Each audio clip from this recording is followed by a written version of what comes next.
Hi guys, welcome to the projectgympet.com. My name is Denis Borisov and today we're gonna go over how to perform standing barbell biceps curl. This is a perfect exercise. This is one of the best exercises for building your arms. And everybody dreams about huge arms. I remember the times when I went first time to the gym and I was child and my first dream was about huge arms. I thought that it's the most important part of of bodybuilder. Okay, now I understand that it isn't so, but I like huge arms and everybody likes huge arms too. I think that is why today we're gonna talk about this important exercise. Standing barbell biceps curl. As you understand, this exercise for building your arms and speaking directly, building your biceps. As you understand, your biceps consist from two heads, short one and long one. So, in what way we have to perform this exercise to develop this short and long head? It depends on your grip. Okay. Let me show you main mistakes, main tips and so on. And first of all, we have to start with the grip. What does it look like? We have to take the bar with underhand grip and curl it up, down, up. Squeeze your biceps, down, up, down. So, you see there are few important tips while I'm performing this exercise. First of all, I stick my elbows to my torso, so I don't move them forward or back, so constantly I stick to my torso. So I move only by my forearms, like this. I do so to increase tension in my biceps. So when I move my elbows, for example, forward, in this situation, the tension goes out from my biceps to my shoulders. It isn't good because this exercise is for building your biceps, not for your shoulders. For example, if your target is building your shoulders, you have to use military press or other shoulder presses, for example. But in this exercise, our target is biceps. That is why we have to isolate our biceps as much as possible. For this reason, we stick our elbows to our torso, don't move your elbows, and you move only your forearms. You move only your forearms. And this movement is performed by your biceps. So that's it. Okay. The next tip about your grip. There are a lot of different grips during this exercise. You can perform this exercise in majority different. You can perform this exercise in many ways. For example, you can use close grip or wide one. And depending on it, the tension will be changed from your short head and long head. So, when you use narrow grip like this, in this situation, more tension is involved to our long head, this part. But if we use wide grip like this, so the tension is moved to short head of our biceps. Interior part, this one. So while you're performing this exercise, you can change the tension from this part to that part, and so on. You can move the tension from this part to this one. So it depends on your targets. But you have to understand that biceps is specific muscle, and that's why when you perform curls, not only with the barbell, you can do it with dumbbells, or you can perform it in special machines and so on. It doesn't matter. When your elbows are in front of your body like this, in this situation, more tension focuses in your inner part, in your short head of your biceps, this one. So in every exercise, when we move our elbows in front of our body like this, so in such situation, more tension are focused in inner part, in short head of our biceps. And in this situation, doesn't matter what kind of grip you use. So you can use wide one or narrow one, doesn't matter. More tension focuses in inner part, this one. So you can ask me in what way we can concentrate the tension in outer part, in long head of our biceps. To do it, you have to move your elbows back like this. So the construction of our biceps, the construction of our two heads is specific.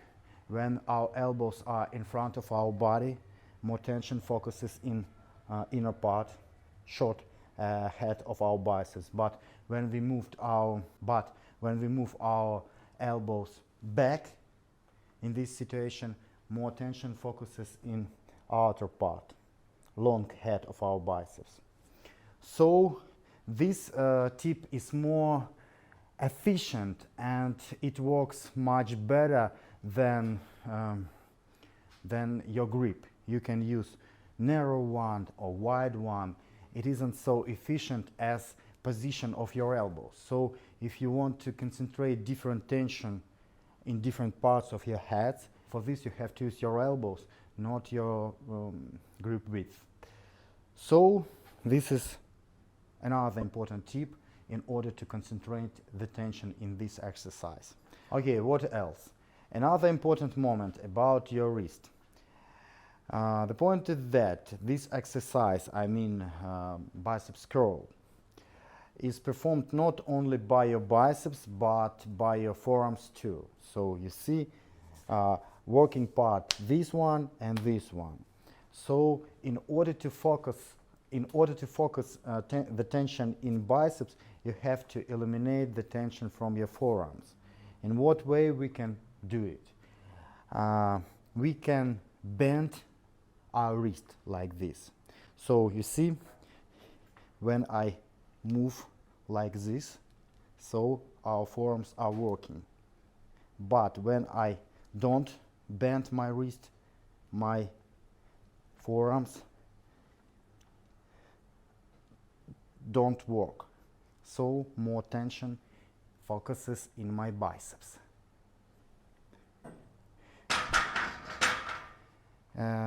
This simple trick will help you to eliminate the tension from your forearms and to transport the tension in your biceps.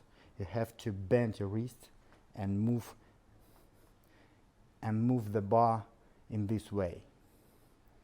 So sometimes it's a problem because people who don't have strong and well-trained forearms, such people can't perform this exercise because weak forearms eliminate the progress in this exercise. So you have to control this situation.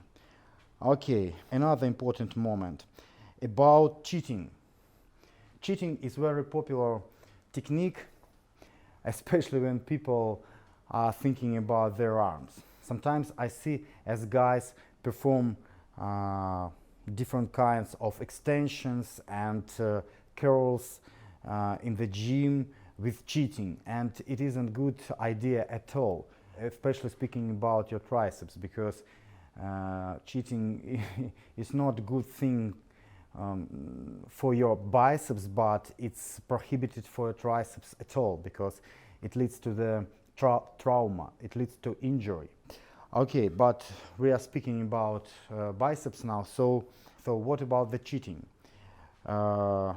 Cheating is specific technique, and it can be very dangerous technique, because it can damage your arms and your elbows, and it isn't good at all.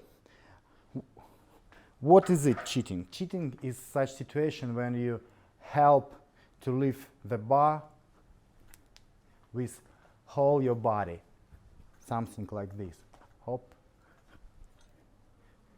So I can perform this exercise without cheating, only by my biceps, like this.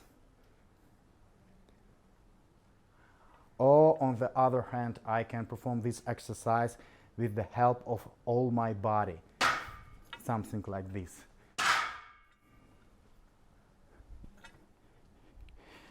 And this situation isn't good for our biceps, because we can lift too heavy weight, and this too heavy weight is too dangerous for our little weak biceps, because our whole body is much more stronger than our little biceps.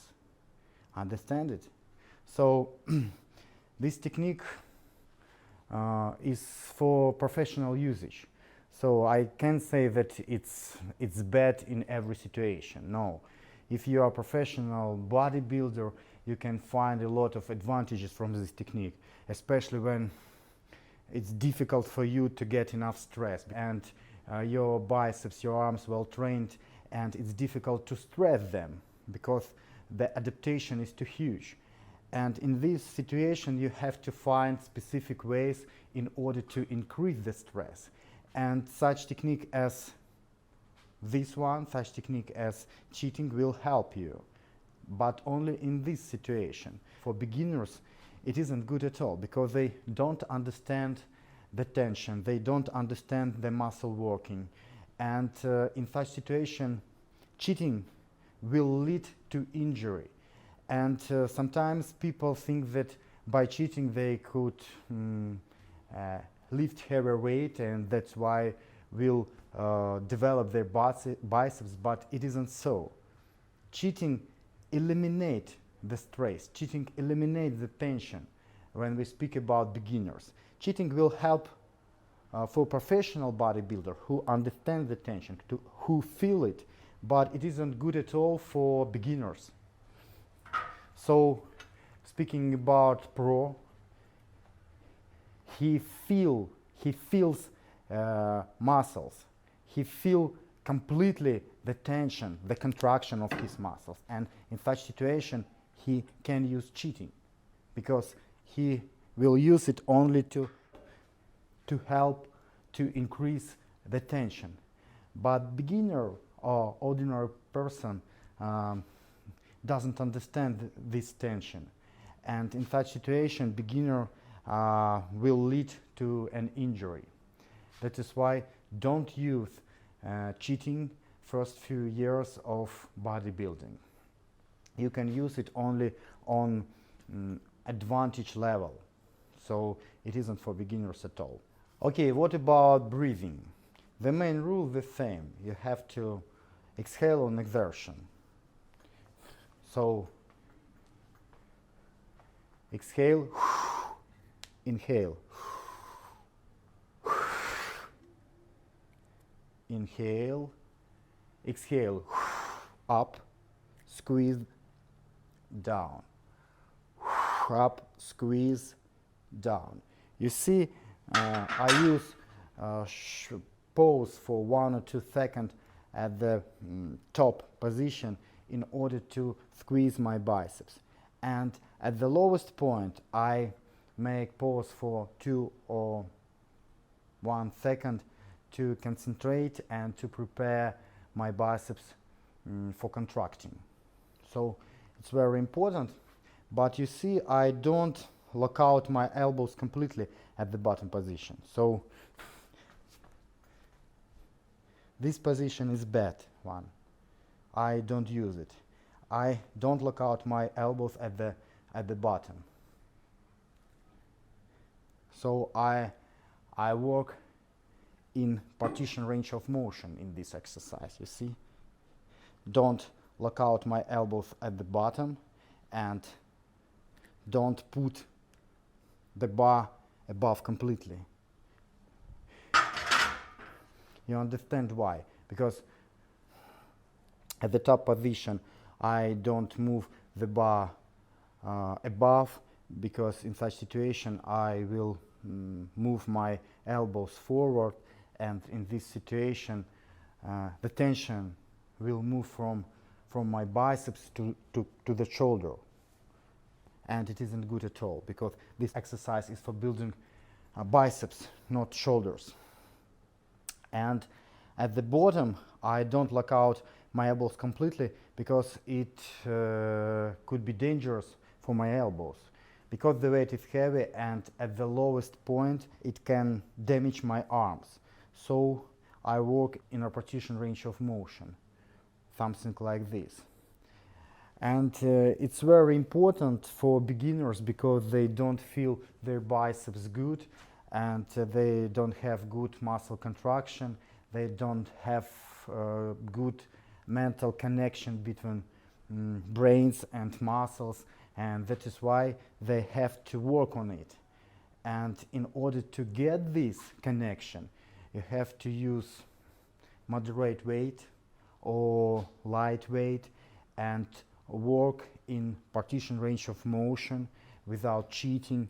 You have to try to find this feeling, of muscle contraction in your biceps. Concentrate on it.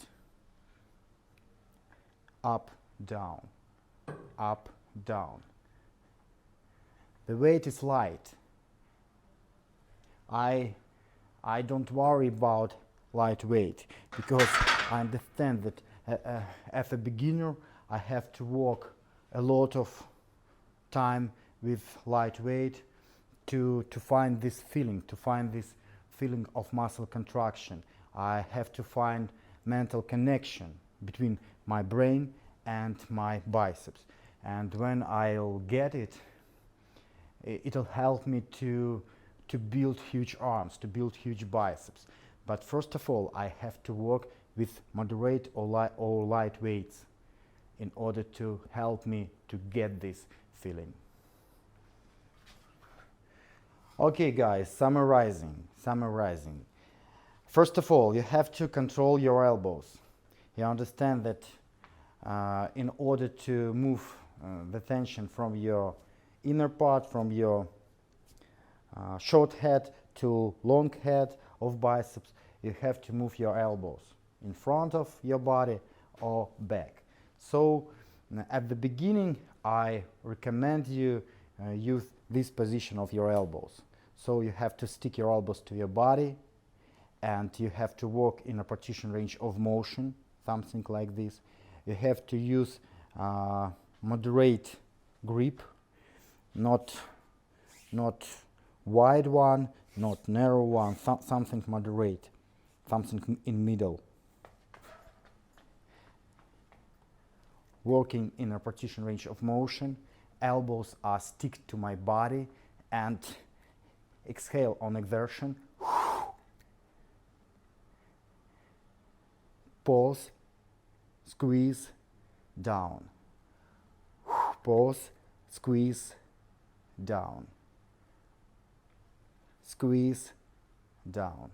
Up, squeeze, down. Up, squeeze that biceps, down. So, no cheating, no momentum in this exercise if you are a beginner. So you have to work on your technique.